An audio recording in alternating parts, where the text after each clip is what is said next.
Hello दोस्तों, आज हम काव्य हेतु इस विषय पर चर्चा करेंगे।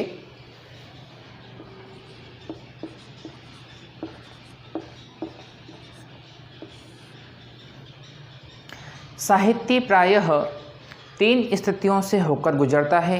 पहला कवि, दूसरा काव्य और तीसरा पाठक। इन तीनों के आपसी सामंजस्य से ही साहित्य कृति पूर्ण होती है।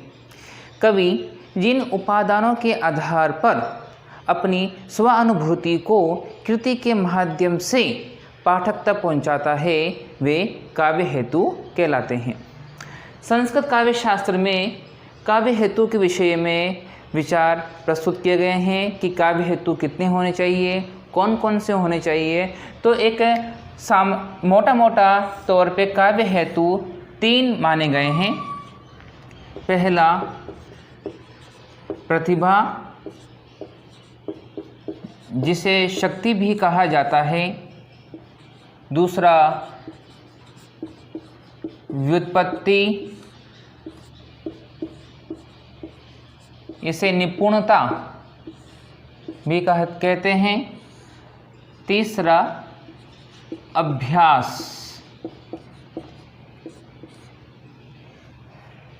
यद्यपि आचार्य मम्मट ने काव्य हेतु के विषय में काव्य प्रकाश के प्रथम उल्लास में अपने विचारों को प्रस्तुत किया है, लेकिन आचार्य मम्मट से पहले भी अनेक काव्यशास्त्री हुए हैं जिन्होंने काव्य हेतु के ऊपर अपनी लेखनी चलाई है, जिनमें सबसे पहले आचार्य भामह हैं।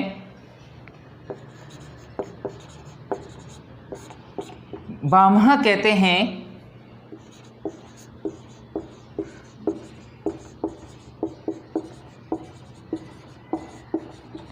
गुरूपदेशाद अध्येतुं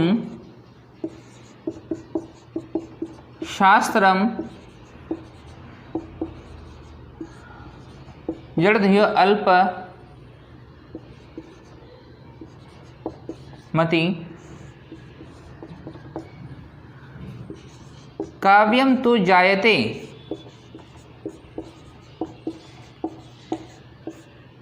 जातु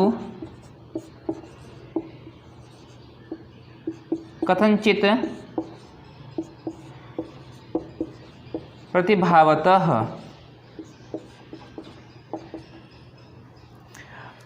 आचार्य भामह प्रतिभा, व्युत्पत्ति और अभ्यास को काव्य उत्कर्ष का तत्व मानते हुए केवल प्रतिभा को ही काव्य उद्भव का अनिवार्य तत्व सिद्ध करते हैं।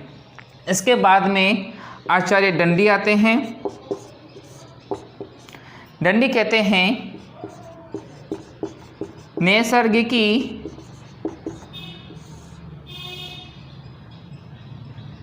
च प्रतिभाश्रुतम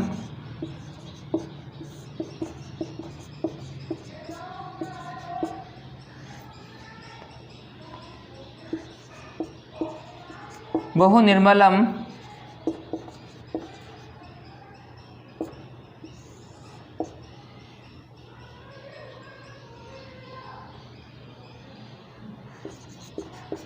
अमंदश्च अभियोगो अस्याः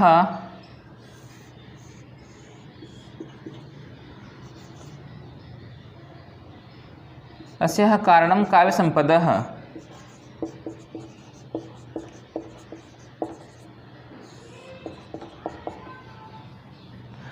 आचार्य दंडी भी काव्य हेतु के विषय में आचार्य वामन का ही अनुसरण करते हैं।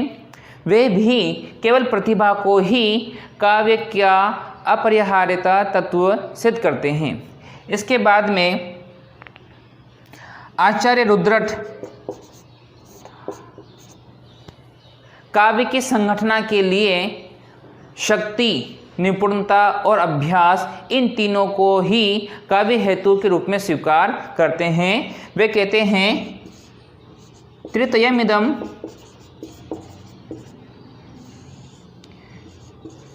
व्याप्रियते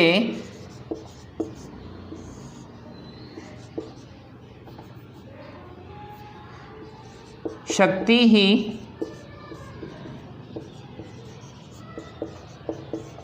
व्युत्पत्तिरभ्यासः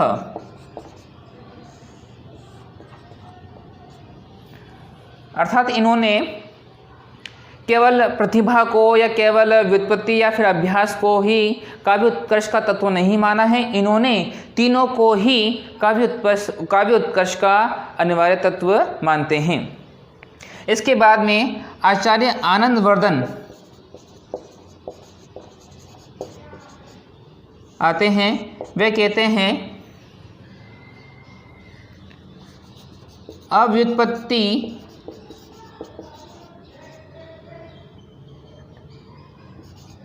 अव्युत्पत्ति कृतो दोषः शक्त्या संविरत्य कवे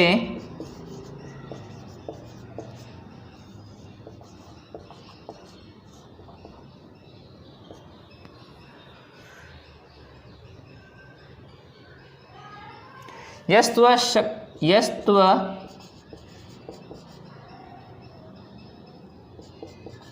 शक्ति ही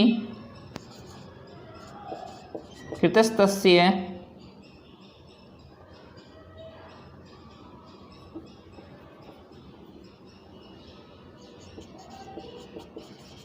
झड़ति एव भासते।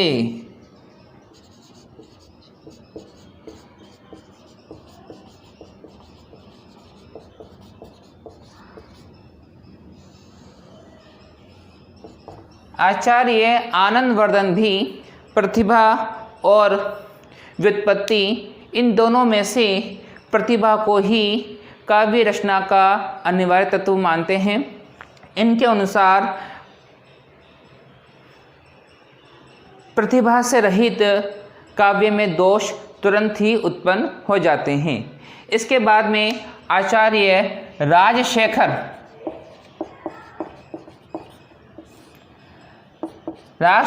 आते हैं। इन्होंने केवल प्रतिभा को ही काव्य का अनिवार्य तत्व माना है। वह कहते हैं सा शक्ति ही केवलम हेतुरिति ययावरीयः।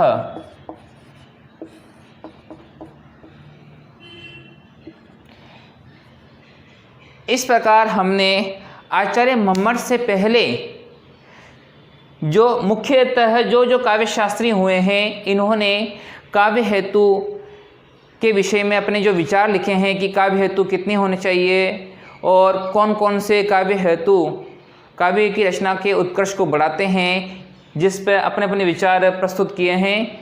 आज की क्लास में इतना ही। हम अगली क्लास में आचार्य मम्मट के द्वारा प्रतिपादित काव्य हेतु के विषय में अध्ययन करेंगे। Thank you.